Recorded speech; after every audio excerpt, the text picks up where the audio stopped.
The man known to history as Oswald Mosley was born on the 16th of November 1896 on Hill Street in Mayfair in London.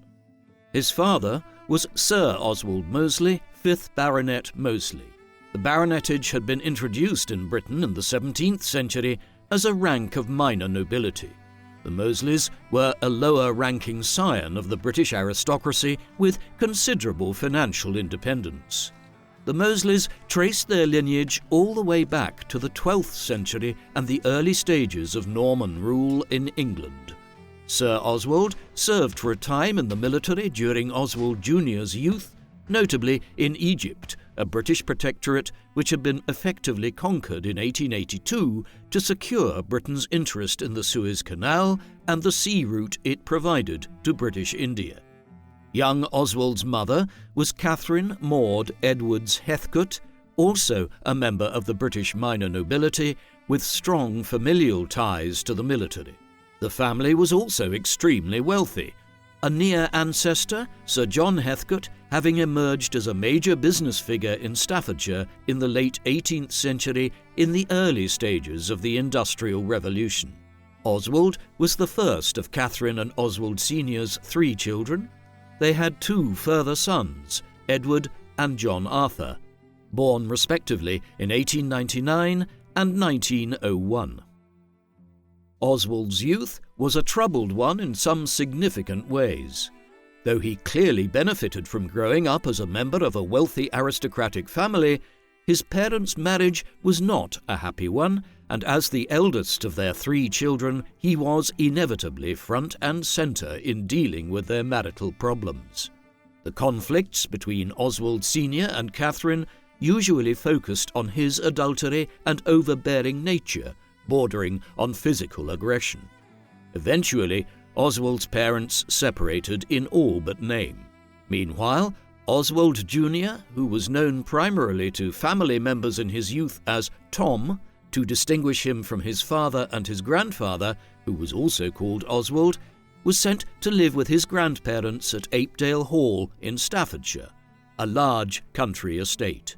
There, he was apparently spoiled by his grandparents for several years before being sent to West Downs Preparatory School and then on to Winchester College, an elite school which had been originally set up in the 14th century and which acted as a feeder college to Oxford University in a time when one's class dictated their educational aspirations in Britain.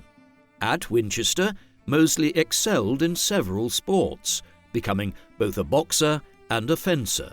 His proficiency in the latter was notable, and had he been born in a different age and to a different social background, he might well have ended up as a professional fencer. When he was just 16, Mosley left Winchester. Unlike others, he didn't head for Oxford, but rather for the Royal Military College at Sandhurst. In the 19th century, the sons of the British royal family had begun serving in the British Royal Navy and armed forces, and it soon became a well-established tradition that sons of the nobility should serve in the military or navy for some period of time in order to further the interests of Britain's extensive empire. Following in this tradition, Oswald arrived in Sandhurst in 1913. By that time, he had already developed a reputation as having a quarrelsome personality, regularly getting drunk and picking fights when out and about Sandhurst. In the early summer of 1914, he was expelled from the military college for his behaviour after he participated in a brawl in which he fractured his right ankle. Luckily for Mosley, within weeks, Europe rapidly marched towards the First World War after the assassination of Archduke Franz Ferdinand, the heir to the Austro-Hungarian Empire, in Sarajevo in late June. Due to this, he was accepted back into the military and was commissioned into the 16th, the Queen's Lancers, a cavalry unit, as British forces prepared to head to France, where a large proportion of the most intense fighting would play out on the Western Front over the next 4 years. Early in the war, both sides had grasped the potential of aerial warfare. The first plane had only been successfully flown in late 1903 by the Wright brothers at Kitty Hawk in North Carolina, but immediately upon the outbreak of the conflict in the late summer of 1914, the British, French, Germans and others realized the potential of aircraft, first for flying reconnaissance missions and then as devices to break the military deadlock on the ground. Mosley quickly became interested in joining the incipient British Royal Flying Corps and began training as a pilot. His fleeting career in the Air Force proved disastrous. He quickly completed his pilot's training. Then, in May 1915, while demonstrating his flying abilities in front of his mother at Shoreham, he crashed his plane. The impact shattered his right ankle, which had only recently healed from the fracture caused during the riot that he was involved in at Sandhurst a year earlier. The double injury to his ankle exacerbated the wound and made it unlikely it would heal 100%. Then, to compound matters, he headed back to France to fight in the trenches before it was fully healed.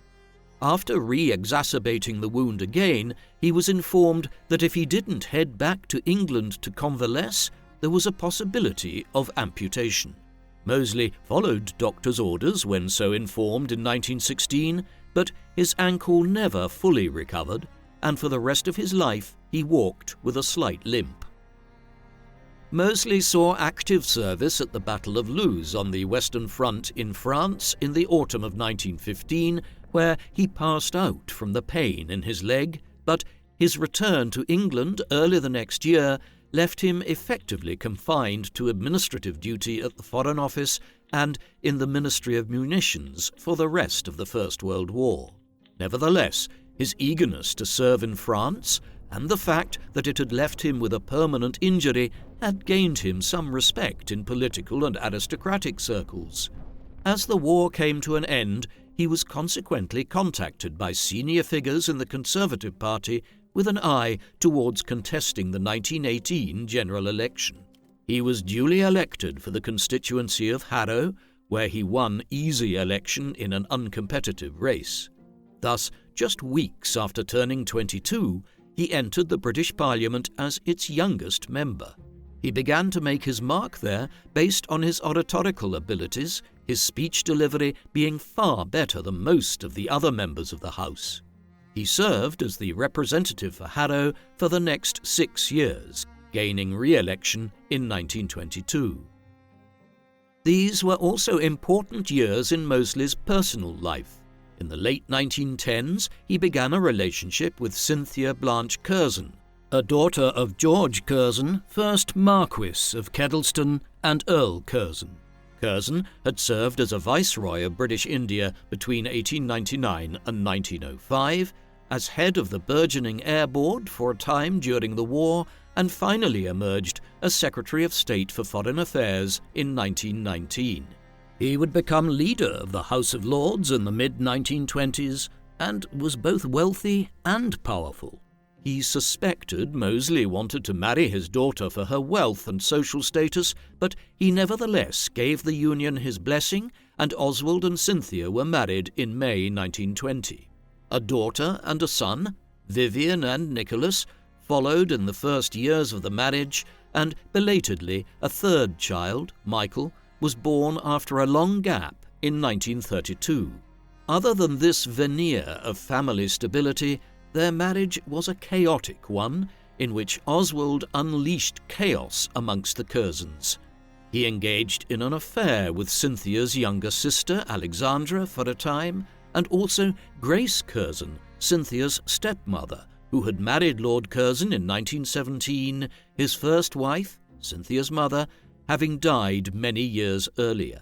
There were other affairs Mosley engaged in, but these ones with his wife's sister and stepmother were clearly of a level of moral dubiousness that was unusual. Despite the peculiar nature of their marriage, Cynthia and Oswald shared many similar political views, and she appears to have even influenced him substantially in the 1920s.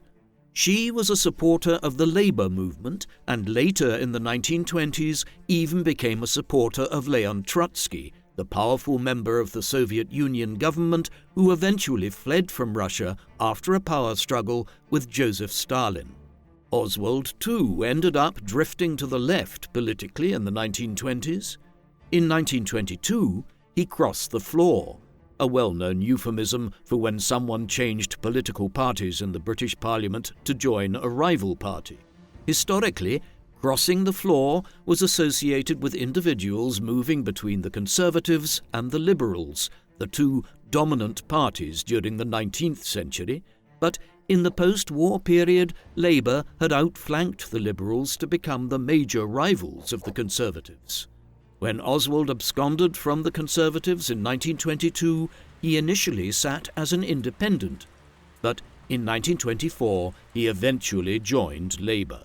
His principal motive in doing so was opposition to the manner in which the British government had handled the Irish War of Independence fought between 1919 and 1921, particularly the use of the notorious Black and Tan irregulars and the atrocities they committed against the civilian population in Ireland. More broadly, Mosley's views on economic policy were drifting left of the Conservatives in the 1920s, and Labour, at least for a time, seemed like a good home for his revised political stance. Mosley's decision to cross the floor led to a temporary hiatus in his political career. In October 1924, the first ever Labour government, a minority administration led by Ramsay MacDonald, collapsed after less than a year. In the election, which was held at the end of October, Mosley was put forward to run in the Ladywood constituency in Birmingham, something of a Chamberlain family stronghold that supported the Conservatives. Labour lost the wider election nationally by a large margin, primarily because the Liberal vote collapsed and transferred to the Conservatives. But in Ladywood, Mosley came very close to unseating Chamberlain, a future British Prime Minister. In fact, he may have actually done so. On the first count, Chamberlain was apparently elected by just 7 votes. Mosley understandably demanded a recount. On the second effort, Mosley emerged as the victor by a margin of 2 votes. Eventually, on the final count, Chamberlain's vote appeared to suddenly jump by nearly 100 votes, and he won by a majority of 77. Mosley's political career was briefly on hiatus, though he had given Chamberlain such a scare that in the next election he switched to the safer seat of Edgbaston. With his parliamentary career temporarily at an end, Mosley and Cynthia went travelling. In the 1920s, they visited various parts of Europe and the British Empire, notably India, where Cynthia had spent some of her earliest years when her father was viceroy there, and where the Curzons were well respected. There, Mosley met with Mahatma Gandhi, the leader of the Indian independence movement. It is an indication of the contradictions which characterized Mosley that he could, despite displaying a clear streak of virulent antisemitism and racism in other respects in later years, demonstrate his respect for Gandhi after meeting him in the 1920s, while the Indian political leader, for his part, also stated that Mosley had made a favourable impression on him. Meanwhile, as he was out of Parliament in the mid-1920s, Mosley kept an eye on developments at Westminster, and the Labour Party was anxious to have a skilled orator representing them again in Parliament. Therefore, when the Smethwick seat in Staffordshire fell vacant in 1926, Mosley was an obvious candidate to stand in his mother's native region. He won the campaign that December, and so, after a hiatus of 2 years, returned to Westminster. 2 years later, he would also ascend to the minor nobility as he succeeded as 6th Baronet Mosley on the death of his father. Over the next several years, Mosley steered his way towards a senior position within the Labour shadow cabinet, while the Conservatives governed for nearly a 5-year period following their earlier victory in the 1924 election. It was not until an election was held in May 1929, nicknamed the Flapper election, owing to it being the first British election in which women in their 20s were allowed to vote, that the political situation changed. Although the Wall Street crash would not occur for several months yet, the election was fought against a backdrop of some early economic warning signs and rising unemployment in Britain, factors which saw Labour make extensive gains over the Conservatives and returned MacDonald to 10 Downing Street as Prime Minister of a new minority government. Mosley had hoped for a senior cabinet appointment, but had to make do with the lesser position of Chancellor of the Duchy of Lancaster, an office which centres on administration of the royal estate. MacDonald did not wish to alienate a figure who he viewed as full of promise and whom many in political circles in the 1920s viewed as a potential leader of Labour and future Prime Minister. Hence, MacDonald gave him some unofficial duties in solving the unemployment problem, but Mosley was generally impeded in his efforts by more senior Labour Party stalwarts who had been involved in the party's economic policy formation for decades. As this occurred, his frustrations with his position in the Labour administration grew. The events of the late 1920s and early 1930s were to determine the course of the rest of Mosley's life. In the autumn of 1929, after a half-decade of intense economic growth, as Europe was rebuilt following the First World War and the civil wars that had followed through 1923, the economy in Europe and the Americas became so overheated that it resulted in the Wall Street crash, one of the largest financial meltdowns in history. As is well known, the Great Depression followed, a period of economic decline and stagnation that saw tens of millions of people lose their jobs and a level of deprivation amongst the poor of countries like Britain, Germany and the United States that is without equal in modern times. The Great Depression also led to massive political fluctuations in Europe and the Western Hemisphere that led to the collapse of centrist governments. From 1930 onwards, political extremes on the left and right were once again in vogue. For Mosley, the crisis of the Great Depression led to him once again reconsidering his political stances as he came to conclude that the Labour Party did not have the ability or the ideas to meet the economic crisis head-on. Having flirted with the Conservatives in years gone by, and now the Labour movement, he would, from 1930 onwards, hew his own political path. The first major sign of Mosley's increasingly independent streak was seen in 1930 when he drew up and released what is now known as the Mosley Memorandum. The memorandum was Mosley's blueprint for how Britain could pull itself out of the Great Depression. In it, he called for the implementation of high tariffs on imports of goods from other European countries in order to protect British industry and commerce in the midst of the crisis, a measure which he believed would increase employment at home. Where goods had to come into Britain from abroad, he proposed that they should be sourced from parts of the British Empire rather than obtained from the United States, Germany, France or other competitors. He also called for the nationalisation of certain British industries, a radical overhaul of the educational system to ensure British men and women stayed in education for longer and more people went on to higher education, while other features of the memorandum aimed towards reducing the highly class-based nature of British society. Effectively, what Mosley was aiming towards was a state-led version of a knowledge economy where the aim was to create a broad and dynamic middle class.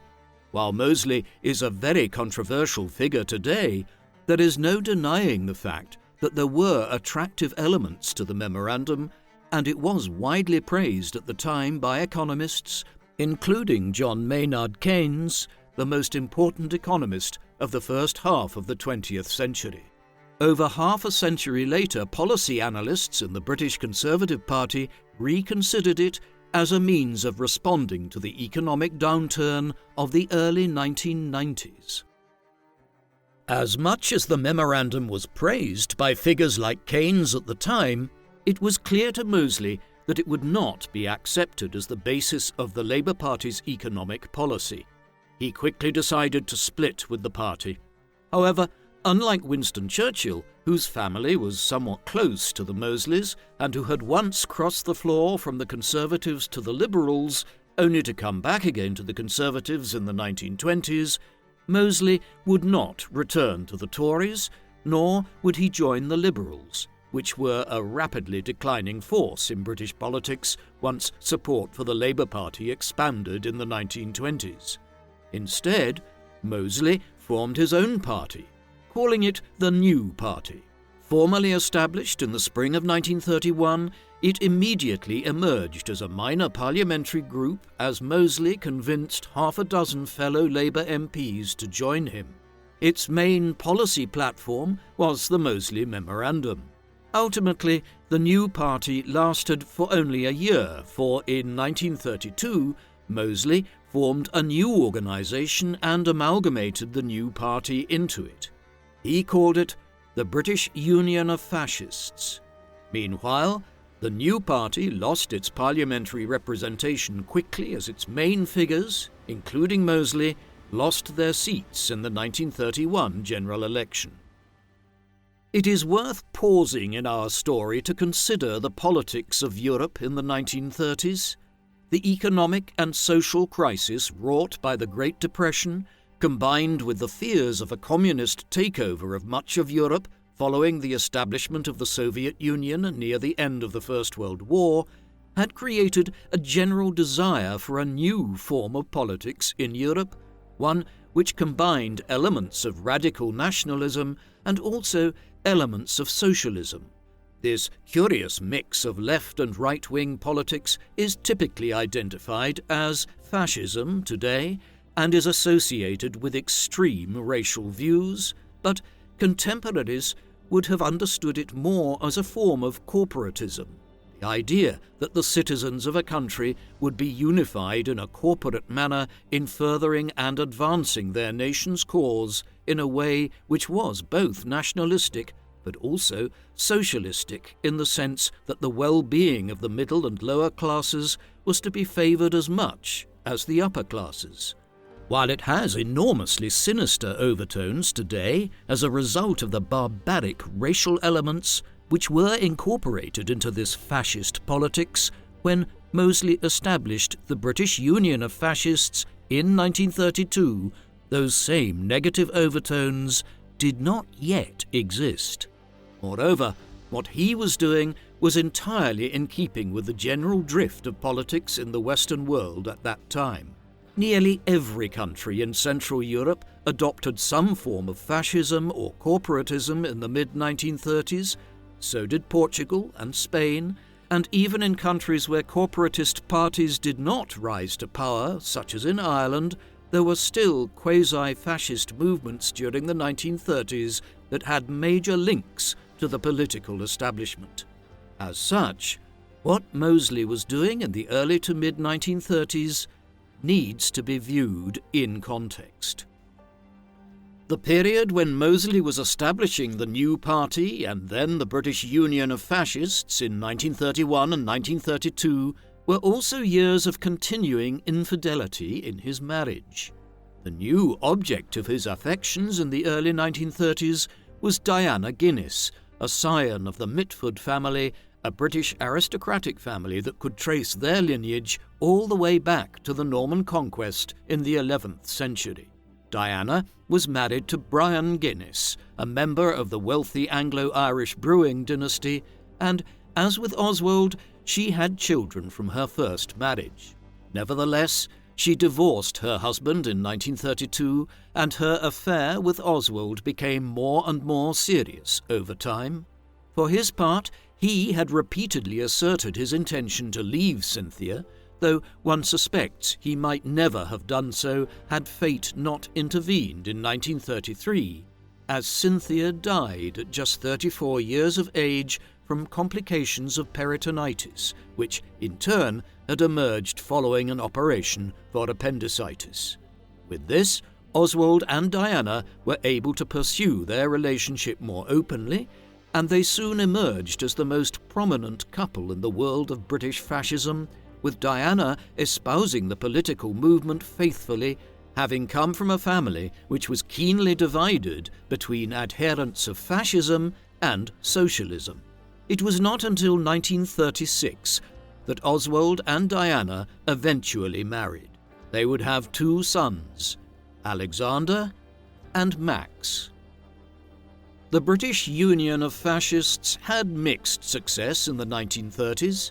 Its membership grew to over 50,000 people, and it began to acquire support from elements of the established British media, such as the Daily Mail newspaper, which once ran a headline proclaiming, quote, "Hooray for the Blackshirts," in reference to the black shirt uniform which Mosley had the members of the BUF adopt. It found particular success in certain parts of London and other urban centres where unemployment was high as a result of the Great Depression, and there was a growing anti-migration sentiment. However, it met with very little electoral success, not contesting the 1935 general election and holding no more than a few seats on local councils at various points in the 1930s. This is how things stood for the most part throughout the decade. But while the BUF did not have any real parliamentary presence, they were still a factor in British political life that could not be avoided, with their distinctive uniforms, their rallies, and Mosley's oratory. Even those who reviled the BUF politically had to admit that Oswald was perhaps the most effective political speaker in the country during the 1930s. If the BUF met with little electoral success in the 1930s, this was perhaps largely owing to concerns about the party's connections to European fascism and, in particular, with Nazi Germany. The Nazis under Adolf Hitler had come to power there in 1933. Much of their rhetoric centered on reviving Germany after the humiliation of the First World War and the Treaty of Versailles that had been imposed on Germany in 1919. With their talk of Germany's re-emergence as the greatest power on the continent, many in Britain were uneasy about this new political experiment being orchestrated from Berlin and what implications it might have for Britain and for peace in Europe. Despite the general unease with Hitler, Mosley positively cozied up to the Nazis.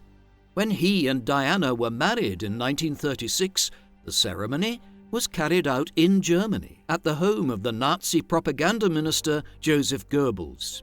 Mosley was also a great admirer of the Italian fascist leader Benito Mussolini. In 1937, he began an initiative to establish a pro-German radio station broadcasting from the Channel Islands.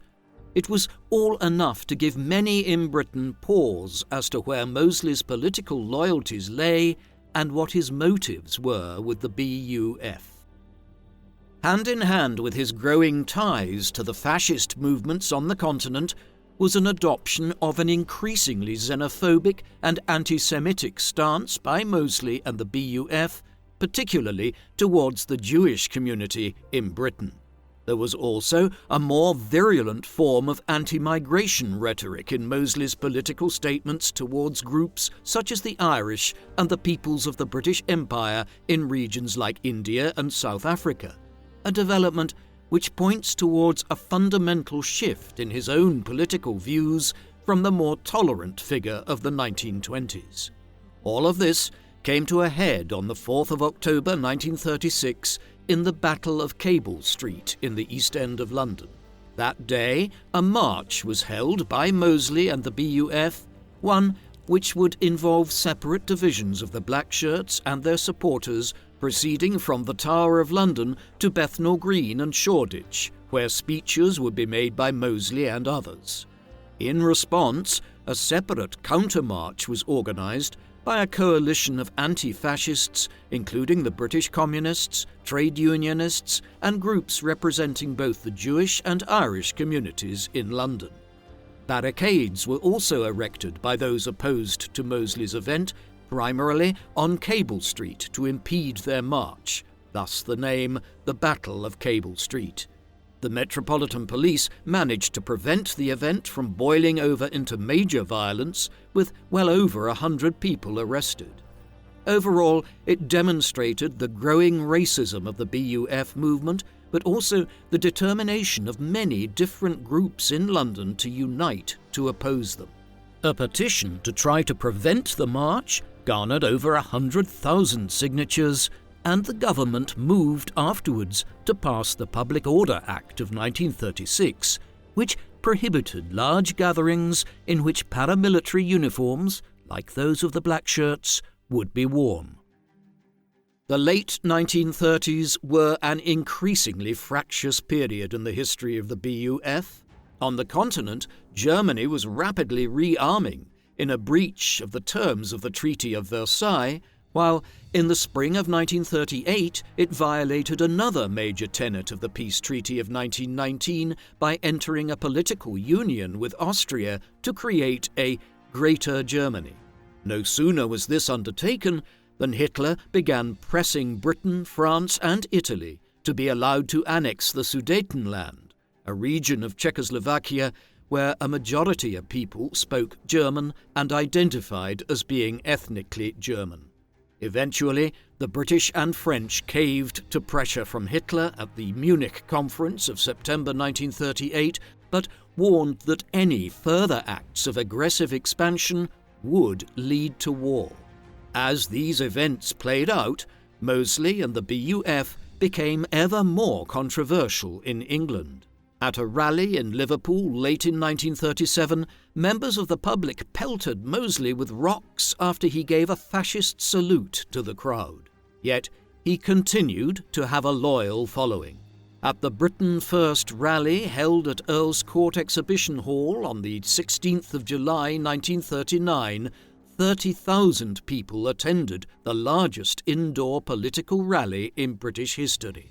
There, Mosley inflamed the crowd with talk of how a Jewish conspiracy was leading Britain to war with countries that should be its natural allies, and that the coming general election, which was due to be held in 1940, would be bought and sold by Jewish financiers and those who controlled the media.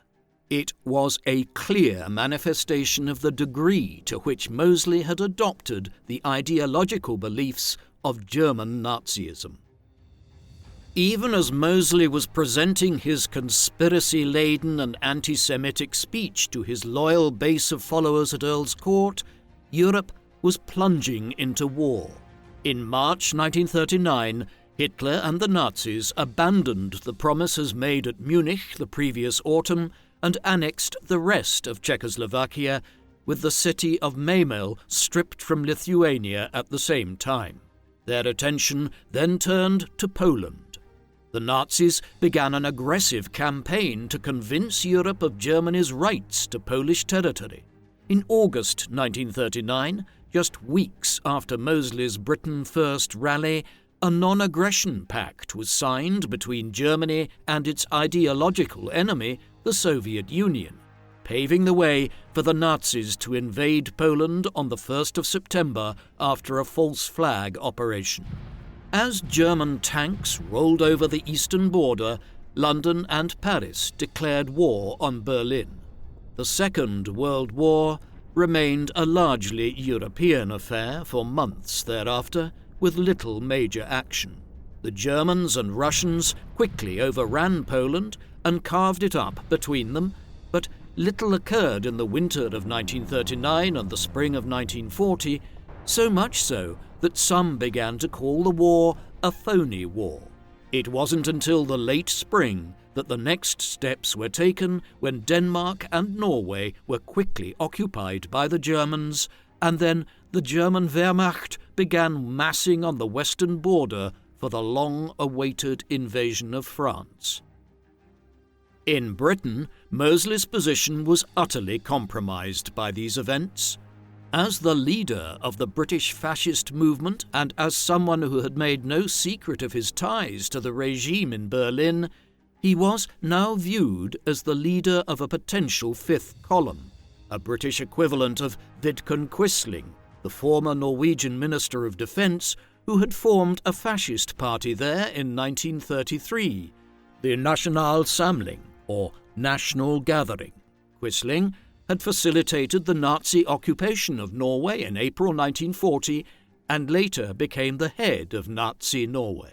Mosley was perceived as a potential British version of Quisling. Yet there was also the possibility that he might be useful for the British government. There was no shortage of individuals in late 1939 and into 1940 in Britain, many within government circles, that believed Britain would be better off reaching an arrangement with Hitler and the Nazis and combining against the Soviet Union and other radical movements on the far left of the political spectrum. In calling throughout the first months of the war for a negotiated peace, Mosley was positioning himself as someone who could negotiate with Berlin on Britain's behalf if the tide swung in favour of peace.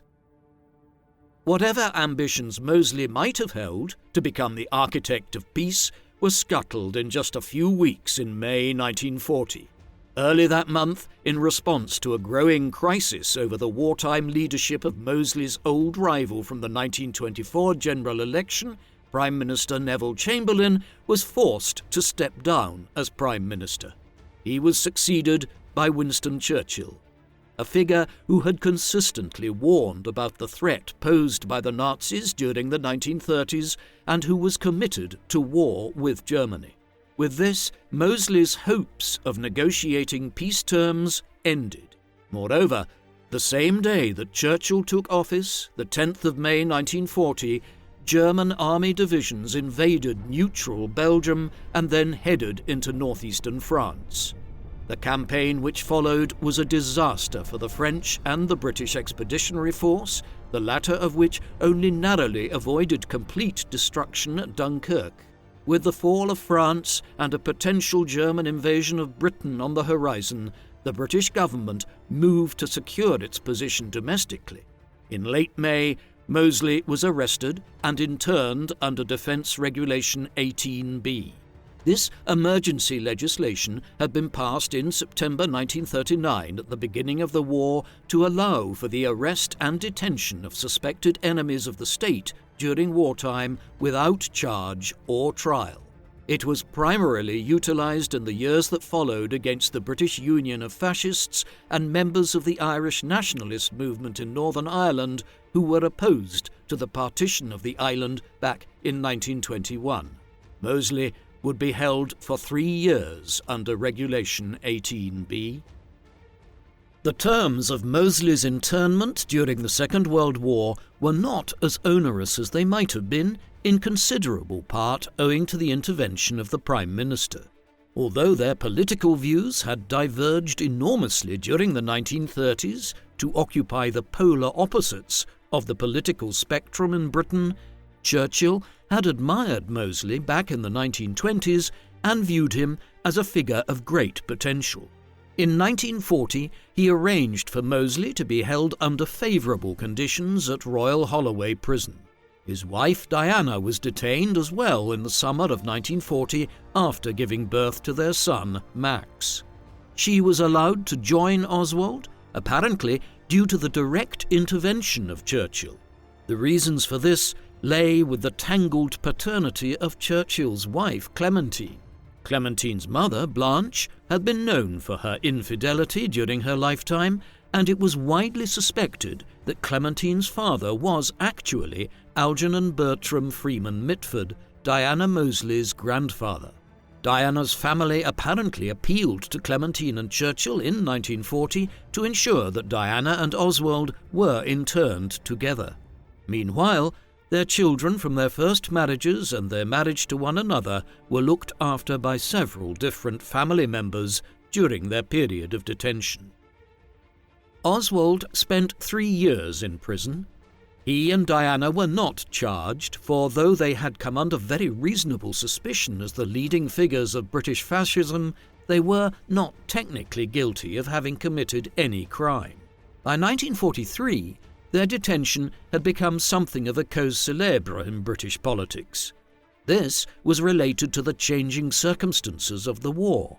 While Mosley had been arrested in the direst days in 1940, as France was about to fall and the Battle of Britain lay ahead, the nature of the conflict had altered dramatically from late 1941 onwards, as the German assault on the Soviet Union failed to strike the killer blow before the Russian winter set in, and the United States joined the war following the attack on Pearl Harbor by the Japanese.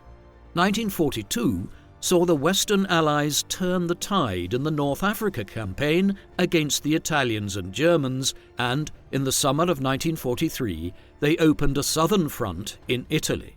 Meanwhile, the Battle of Stalingrad was won by the Russians in the autumn and winter of 1942. With this, the course of the war had changed enormously in favour of the Allies, and any danger that Mosley and other British fascist leaders had posed was effectively nullified. Consequently, after a major debate in the House of Commons in the early winter of 1943, the Mosleys were released. They would still spend the remainder of the war under house arrest.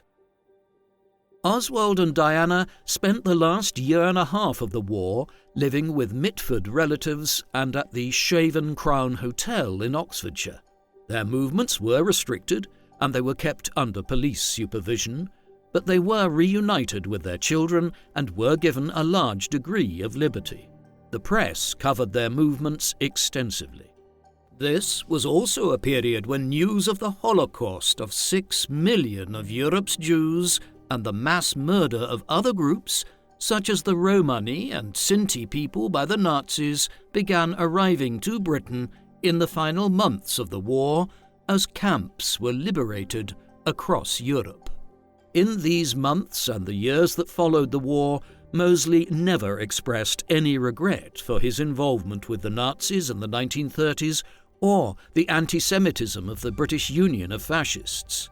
Moreover, in years to come, he would become one of the leading voices in Britain in efforts to argue that the Holocaust had been exaggerated or that it had been orchestrated by rogue elements within the SS rather than having been directly ordered by Hitler and the other senior members of the Nazi regime.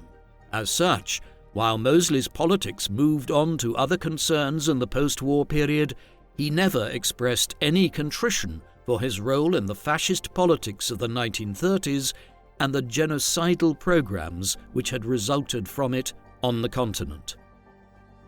With the end of the war in Europe in the early summer of 1945, Mosley was now free to return to his life without any further punishment. One might have expected him to be happy enough to live a private life, enjoying his family's extensive wealth and staying out of politics after spending half a decade in prison and under house arrest. Furthermore, he was not in good social standing after the war in a way which might merit a political comeback. This did not deter Mosley in the slightest. After reconnecting with many of those who had been involved in the BUF prior to its prohibition on the 23rd of May 1940, the very same day that Mosley was arrested, he began plotting his political comeback. To this end, in 1946 and 1947, he published 2 political memoirs and defences of his conduct in the 1930s, respectively entitled My Answer and The Alternative. My Answer, in particular, set out to portray Mosley as a British patriot who had been unjustly maligned during the war years. His argument was that he could not have known what would transpire from 1939 onwards, and though it would have fallen on deaf ears in the mid-1940s, there had been many prominent political figures who had not exactly been virulently opposed to the Nazis back in the 1930s.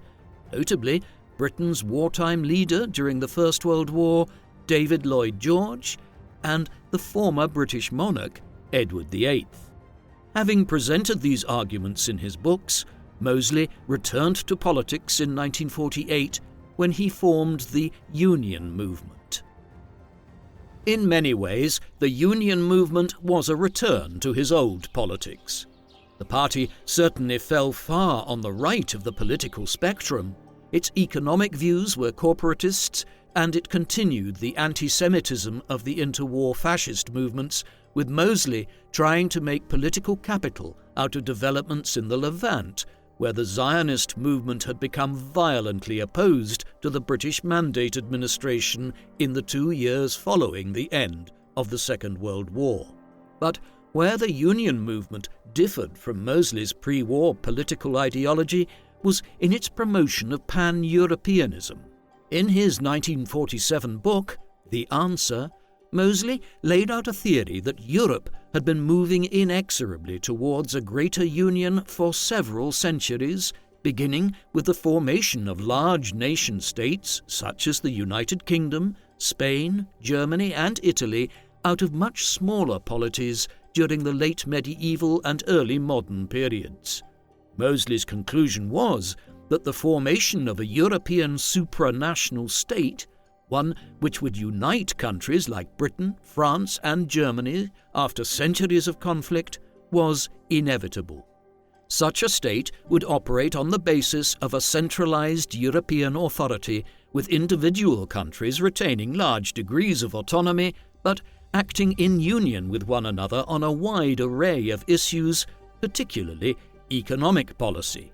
In this way, Mosley argued, the new movement, which he called Europe a Nation, would be able to walk its own relatively independent line without being dominated by either the United States or the Soviet Union in the emerging post-war Cold War order.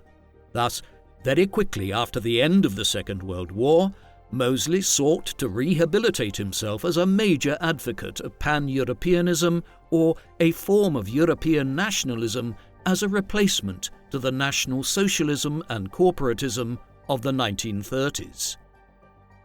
There is no disguising the fact that what Mosley was arguing for in the post-war years was very much a political movement that mirrored how the European coal and steel community, then the European Economic Community, and finally the European Union would develop.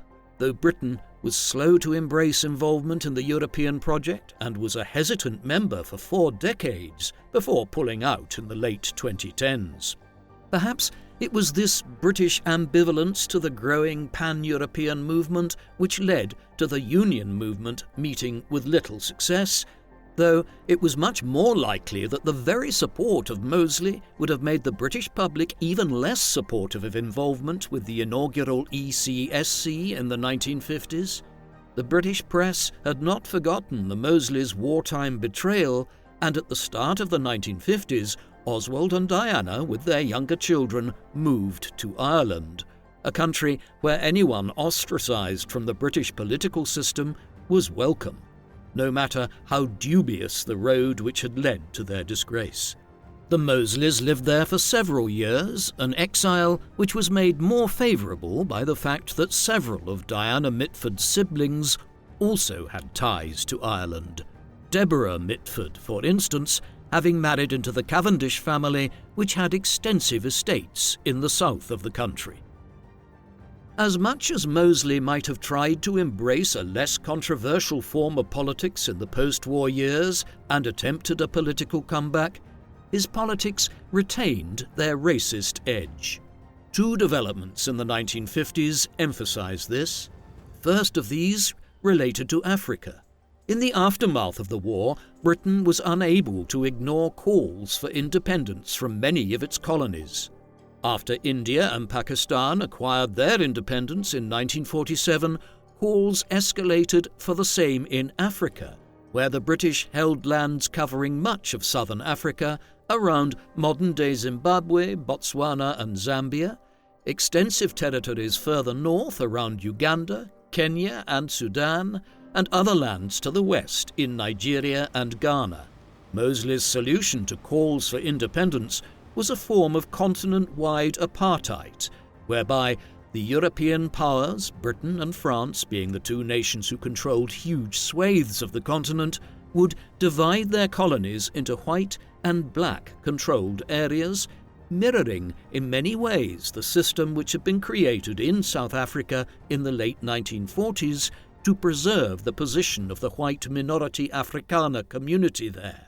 Mosley's proposals were soon abandoned, especially in the aftermath of the disastrous Suez Crisis of 1956, and the British and French began granting independence to nations all across the continent. Mosley would remain an ardent supporter of the apartheid regime in South Africa for the remainder of his life, visiting there in the 1960s long after the apartheid movement had started to become controversial internationally. Furthermore, he continued holding business interests in South Africa throughout the 1950s, 1960s, and 1970s. The second episode, which was revelatory of Mosley's racial views in the post-war period, occurred in Britain itself in the late 1950s. In the immediate aftermath of the war, Britain, like many other European countries, had been left with a large labour shortage owing to the death of hundreds of thousands of young men during the war.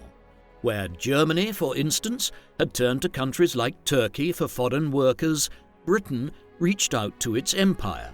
In the course of the late 1940s, tens of thousands of people began arriving from the Caribbean and other regions, the so-called Windrush generation, named after the HMS Empire Windrush, a ship that had arrived with one of the first large numbers of Caribbean migrants in 1948.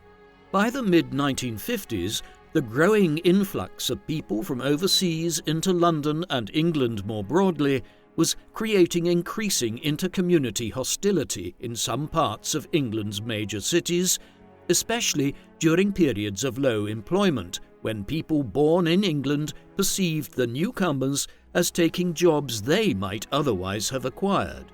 This led, in the autumn of 1958, to the Notting Hill race riots in the Notting Hill area of London. A week of violence saw attacks on people of West Indian descent and scores of arrests. Mosley's reaction was to return to England and run for election in the Kensington district of London in 1959, fashioning his campaign around exploiting racial tensions in the capital. Some of the proposals he mooted during the campaign were regressive in the extreme, not just favouring a ban on further migration from the empire, or what remained of it, but also proposing forced deportations of those who had arrived in the decade or so after the war, and a ban on intermarriage. It was as close to a major political breakthrough that he would ever have in the post-war years, capturing nearly 10% of the vote, though ultimately failing to win a seat.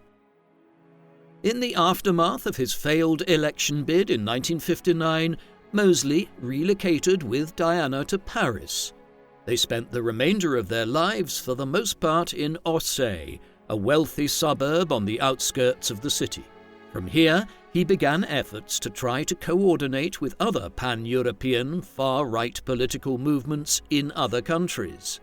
This led, in the 1960s, to the formation of the National Party of Europe, an umbrella organisation which included Mosley's union movement in Britain, the Deutsche Reichspartei in West Germany, the Italian Social Movement, and Jeune Europe in Belgium, all far-right parties with elements of neo-fascism in their workings. A manifesto, released in 1962, foreshadowed many elements of what would become the European Union, calling for a European Parliament and other federal measures of that kind. But others harked back to the corporatist politics of the right in the 1930s in declaring the movement's antipathy to both communism and capitalism. Effectively, it called for a third way, whereby Europe would separate itself off from both the US and the USSR, while another proposal was for the dismantling of the United Nations and its replacement with a tripartite body which would be formed of the US, the USSR, and the new European supranational state. A final, novel element to it was the description of parts of Africa as constituting part of Europe. Clearly, a provision that was designed to keep the Maghreb under European control in order to generate support for the movement in France, as that country was still at war to try to retain control over Algeria. The National Party of Europe met with very little success in the 1960s or 1970s, though its policy platform is curious in retrospect, as offering an alternative view of pan-Europeanism at a time when the founder members of the European steel and coal community were only beginning to consider the idea of a more formal union between their countries. Interestingly, while the far right has generally become opposed to European federalism in the intervening decades, in the 1960s far-right parties were in favour of federalism, though of a kind which sought to curb migration from overseas and implied a land grab of North Africa. Meeting with little success in the initiative, Mosley began writing an autobiography in the second half of the 1960s, one which would build on the political defence he had first provided in My Answer back in 1946. My Life was published in 1968.